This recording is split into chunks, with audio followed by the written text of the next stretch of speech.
fawaid at-tarbawiyah wal ilmiyah. Faedah-faedah yang kita boleh kutip daripada mana? Daripada ayat yang kita baca ini, insya-Allah. Yang pertama, tengok kepada ayat 37. Wa min ayatil lail wan nahar wasyamsu wal qamar. Di antara tanda kekuasaan Allah adanya malam dengan siang, matahari dan bulan. La tasjudu lisyamsi wala lil qamar. Mu jangan sujud pada matahari, jangan tunjuk pada bulan. Habis wasjudu lillahi allazi khalaqahunna. Kamu hendaklah sujud kepada Allah yang menciptakan matahari dan bulan. Kata di para ulama tadabbur, dia kata fihi isyaratun. Ayat ini menjadi isyarat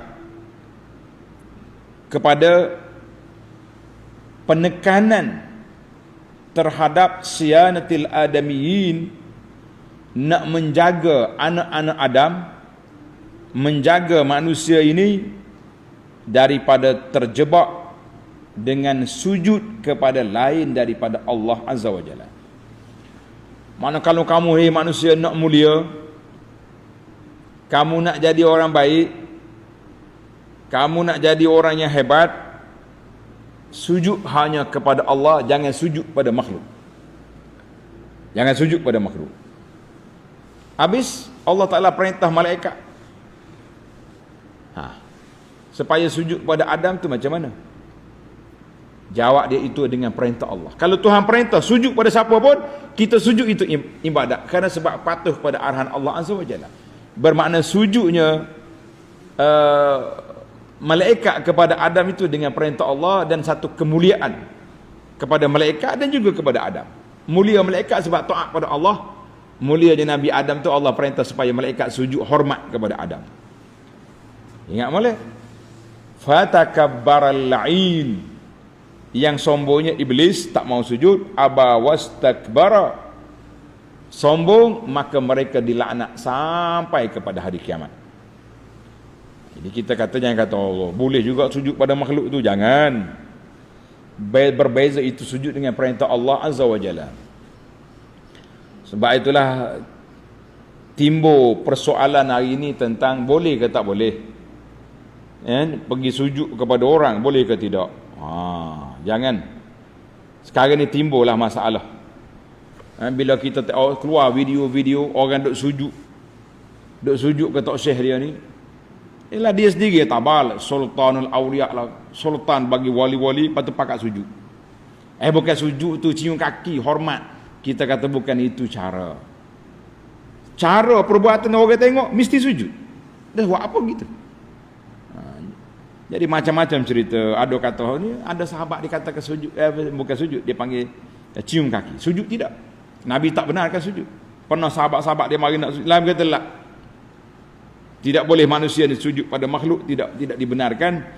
Habis, sebab itulah kata di para ulama-ulama kita, ulama ahlus sunnah ni, ulama dalam kitab fiqh, Imam Nawawi contohnya, dia kata apa dalam kitab dia Al-Majmu', wa amma ma yaf'aluhu al-awamul fuqara, adapun apa yang dilakukan oleh orang awam, orang-orang fakir ke orang apa ke orang, tak kira, yang penting orang awam, orang ramai-ramai ni, min sujudihim baina yadayil masyayikh, mereka sujud kepada syekh-syekh. Dengar, ini kata Imam Nawawi, dia sujud pada syekh, fahuwa haramun bi ijma'il muslimin, ini adalah perbuatan haram dengan sepakat para ulama Islam. Tak boleh sujud. Mana boleh sujud pada manusia? Tak kira lah, dia kata sujud tu dia menghadap kiblat ke, ada wuduk ke tak ada wuduk, tak kira. Sujud niatnya untuk Allah atau tidak, tapi perbuatan sujud kepada makhluk itu adalah perbuatan yang haram.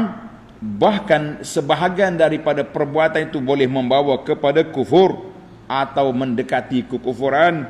Ini kata Imam Nawawi dalam kitab di Al-Majmu' syarah kepada Al-Muhazzab. Tuan-tuan kena tengoklah. Itu kata-kata Imam Nawawi dalam kitab di Al-Majmu'. Seorang lagi tokoh ulama Islam Nama dia Imam Ibn Hajar. Dia kata apa? Minha ma yaf'aluhu kathiru minal jahalah. Ada juga apa yang dibuat oleh puak-puak jahil. Minas sujudi baina yadayil masyayikh. Sujud kepada tok syekh dia. Tak kira lah sama ada dia qasak nak sujud ke, dia sokak nak sembah ke, dia qasak nak apa ni, nak menghormati tok ayah ke, atau fala yakunu, maka itu adalah satu perbuatan yang haram, qat'an perbuatan haram. Tapi kalau dia sujud kerana nak sembah, itu boleh membawa kepada kufur, sebagaimana kata Imam Nawawi rahimahullahu taala. Imam Nawawi kata sebahagian daripada perbuatan itu boleh pergi kepada kekufuran. Sebab apa boleh pergi kepada kufur? Sebab kalau dia niat sembah kawan tu, kalau tak niat sembah, itu dia panggil haram, haram apa ni, perbuatan yang tersebut. Kita tu main mudah-mudah pula pergi cari dalil tu, cari dalil ni, kalau nak membenarkan, kita jangan. Itu dua ulama mazhab Syafi'i, Imam Nawawi, Ibn Hajar. Banyak lagi nukilan, cukuplah kita sebut dua. Kata Imamul Qurtubi dalam tafsir dia, kata apa? Wa hadha sujud al-manhiyu anhu, sujud kepada makhluk itu dia dilarang, yang dilarang itu qad ittakhadhahu juhal mutasawwifah adatan fi sama'ihim wa 'inda dukhulihim ala masyayikhihim wa istighfarihim. Allahu akbar. Jadi sujud yang dilarang itu telah dijadikan oleh satu golongan mutasawwifah. Mutasawwifah orang yang mengaku ahli tasawuf, mengaku ahli tasawuf betul-betul murni, dia tak buat benda ni. Dia ikut sunnah Nabi sallallahu alaihi wasallam.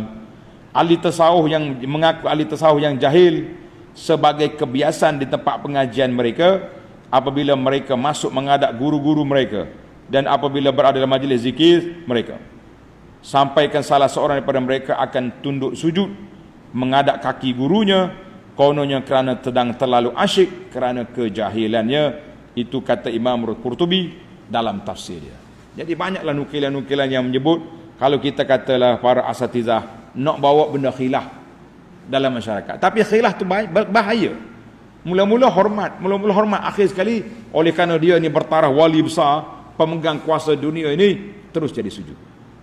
Jangan duk main, jangan buka pintu kepada jahalah, kepada orang-orang jahil dalam perbuatan-perbuatan yang boleh mengundang mengundang bahaya yang lebih besar, boleh membawa kepada penyembahan, pemujaan dan sebagainya. Jadi hati-hatilah para jemaah, para asatizah, jangan duk cari hujah untuk nak membenarkan kerana seseorang, tapi kita cari hujah untuk nak menyelamatkan akidah masyarakat daripada terjebak kepada perkara yang cukup berbahaya. Hati-hati, benda khilaf lah, tapi ada khilaf yang muktabad, ada khilaf yang cukup berisiko besar. Jangan duk ajar masyarakat benda-benda pelik kerana tertentu, kerana orang tertentu. Kita sanggup pergi cari hujah sana sini untuk nak membenarkan semua benda. Sebab itulah Imam diriwayat daripada Imam Syafi'i, dia kata apa? Dia kata likulli saqitatin laqit. Setiap benda gugur ada ya pemungut. Tuan-tuan cari ajaran sesat atas dunia ni, semua ada pengikut. Nabi Melayu pun ada pengikut, kerajaan langit pun ada pengikut. Dekat dengan kawasan kita ni, nama dia Kerajaan Aras. Dia tak pergi semaya jemaah, tak pergi semaya di masjid depan rumah dia, tak pergi. Pejabat agama mari siasat. Dia kata apa? Dia tengok di Aras, imam-imam yang ada di masjid ni tak sah maya. Jadi dia pakai tak pergi. Dia semaya ke tidak tak tahu. Keluar dalam internet, inilah contoh ikon wali Allah Ta'ala yang ada di atas muka bumi ni. Wali tak semaya. Masya Allah. Ada pengikut. Orang kampung ni kenal dia, tapi dalam internet tersebar tokoh-tokoh wali besar. Kita kata mewalikan orang ini, memberi title yang besar ini, boleh mengundang kepada kebahayaan yang besar. Baik. Yang penting ayat kita ni, la tasjudu lisyamsi wala lil qamari. Jangan sujud matahari, jangan sujud pada manusia. Kalaulah orang tu khilaf ulama tadi, di antara dosa besar haram qat'an dengan syirik mengikut kategori perbuatan. Yang pentingnya kita kata perbuatan itu sangat berisiko. Baik. Dalam masih lagi dalam ayat yang sama, dia kata alla tasjudu lisyamsi, asy-syamsu a'zam ma yura fi 'alami syahadah. Matahari lah di antara tanda yang paling besar kita tengok di alam nyata ini. Sebab dia cerah. Dan banyak manfaat dia kepada kehidupan manusia dan juga alam ini. Maknanya bila Allah Ta'ala larang sujud pada matahari, sujud kepada benda hak tak ada faedah, hak yang lebih kecil, sudah pastilah dilarang. Sujud pada bintang, pokok-pokok, kubur-kubur, totok ayah semua sekali itu adalah perbuatan yang dilarang. Main-main. Baik, kita pergi kepada faedah yang kedua. Faedah yang kedua, Allah SWT sebut kepada kita, wasjudu lillahi allazi khalaqahunna. Kamu sujud hanyalah kepada Allah yang menciptakan makhluk-makhluk tersebut. Mu duk sibuk hidup sembah benda tu buat apa? Duk sujud pada makhluk, sebab ada Allah Taala yang menciptakan makhluk itu. Maka dia kata ini hadza min balaghatil Quran. Ini balaghah, bahasa Al-Quran cukup dalam. Cukup dalam. Iza zukiral hukmu, bila dia bawa satu hukum dan dia bawa juga dalil akli yang boleh kita tengok dengan kita boleh fikir dengan akal kita. Allah kata usjudu lillah, sembahlah kamu kepada Allah Ta'ala. Amrun syar'iyyun, itu dia panggil arahan mengikut syarak, sembah Allah. Allazi khalaqahun, Allah mana? Allah yang menciptakan semua makhluk yang kamu nak sujud. Lihat, ini dalil kauni qadari, dalil menunjukkan kepada alam ini Allah yang menciptakan alam. Kenapa kamu pergi sembah alam tu? Pergi sembah Allah lah yang pencipta. Maka itu dia panggil yang berhak untuk kita sembah semata-matanya siapa? Allah yang menciptakan segala perkara ini. Yang menciptakan segala perkara ini Allah. Jadi sembah Allah, jangan sembah makhluk. Kita ni kadang-kadang jadi bimbang, jadi bertukar benda-benda yang tidak baik, kan? Jangan, hati-hati. Maka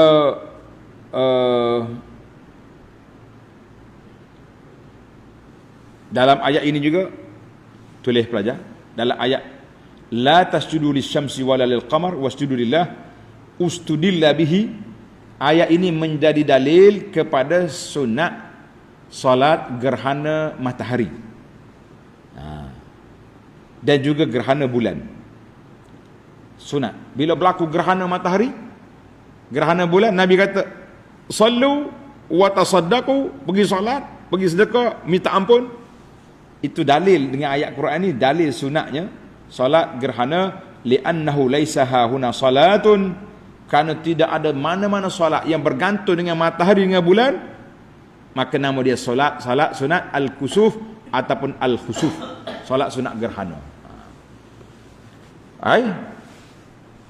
Ni kita solat ni, subuh ni bila terbit fajar, zuhur bila matahari duduk tengah-tengah condor ke barat, maghrib matahari jatuh. Bukankah ikut lah, itu waktu solat kerana matahari. Matahari gerhana solat, itu dia panggil solat kerana, bukan sebab matahari bergerak. Yang ketiga, fa inistakbaru, kalau kamu sombong, fallazina inda rabbika, golongan malaikat yang ada di sisi Allah Ta'ala tu, yusabbihuna lahu bil-laili wan-nahari wa hum la yas'am. Dia duk tasbih malam, siang, tak jemu-jemu. Timbul soalan lagi, kan? Ada ke malaikat lain yang duk kerja tasbih je? Dia tahu kerja lain ke? Sedangkan dalam ayat lain banyak, nazala bihir ruhul amin, malaikat yang turun naik. Malaikat yang dijumpa Nabi Ibrahim pergi binasakan kaum Lut. Malaikat duk jaga neraka, alaiha malaikatun ghiladun shidadun. Jadi macam mana kita nak taufik di antara ayat, malaikat duk tasbih je, ada malaikat yang jaga neraka, ada malaikat turun naik, ada malaikat peronda, malaikat jaga kita, macam mana? Al-jawab, jawapannya, allazina zakarahumullahu ta'ala hauna, yang Allah Ta'ala sebut dalam ayat ini, malaikat yang dilantik khas, kerja dianya tasbih. Ada malaikat duduk tasbih saja, ada malaikat duduk sujud, ada malaikat duduk qiyam. Wahumul ashraful akabir, malaikat yang besar kerja duduk tasbihnya. La yunafi, ada lagi malaikat lain yang banyak kerja lain. tugas lain duk jaga manusia, duk jalan meronda sana sini, turun naik langit ke bumi pagi petang. Jadi malaikat tu banyak kategori. Malaikat banyak kategori. Yang keempat, wa min ayati annaka taral arda khashi'ah. Mu tengok bumi hok senyap, tiba-tiba turun hujan naik balik, hidup balik. Ini dalil Allah Subhanahu Wa Taala bagi dalil kepada kita tengok benda depan mata. Mu tengok benda depan mata supaya kamu berfikir. Dia panggil qiyasu ihya ala ihya. Tulis bahasa Arab. Qiyasu ihya ala ihya. Mengkiaskan Allah Ta'ala menghidupkan bumi mati ini dengan menghidupkan manusia selepas daripada mati. Jadi itu dia panggil dalam bahasa hazal qiyasu bi qiyasid dilalah. Nama dia qiyasud dilalah, qiyas dengan dalil. Sekarang ni Allah Ta'ala boleh hidupkan bumi. Bumi mati boleh hidup. Apa lemahnya Allah Ta'ala nak menghidup balik manusia yang sudah mati? Itu semua dalil menunjukkan kuasa Allah Azza wa Jalla. Yang kelima, innahu ala kulli syai'in qadir. Allah Ta'ala tu atas sesuatu tu berkuasa. Dia panggil yang kelima ni istidlal bil umumi alal khusus. Kita ambil dalil umum untuk nak menyatakan benda kepada perkara yang khas. Maknanya Allah Ta'ala kata innahu ala kulli syai'in. Tengok ayat, innahu ala kulli syai'in. Allah Ta'ala tu semua atas semua perkara dia berkuasa.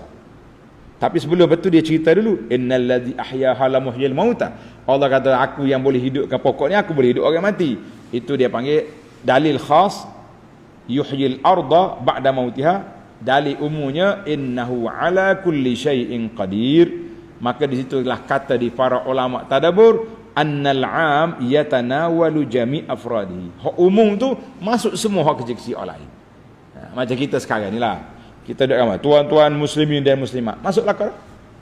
Tapi kadang-kadang kita sebut nama, tak, tuan yang berhormat, tuan datuk, tuan presiden, tak. Jadi wadahnya kalau semua depan kita ni muslimin dengan muslimat cukup, kalau dia tu Islam.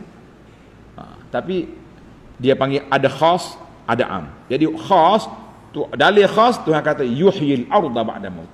Allah hidupkan bumi. Dalil amnya innahu ala kulli syai'in qadir. Allah Ta'ala berkuasa tiap sesuatu. Kita kata alhamdulillah, tamatlah kita 5 faedah yang ringkas yang boleh kita kutip dalam ayat 37 hingga 39. InsyaAllah kita sambung lagi ayat 40 dalam siri yang akan datang.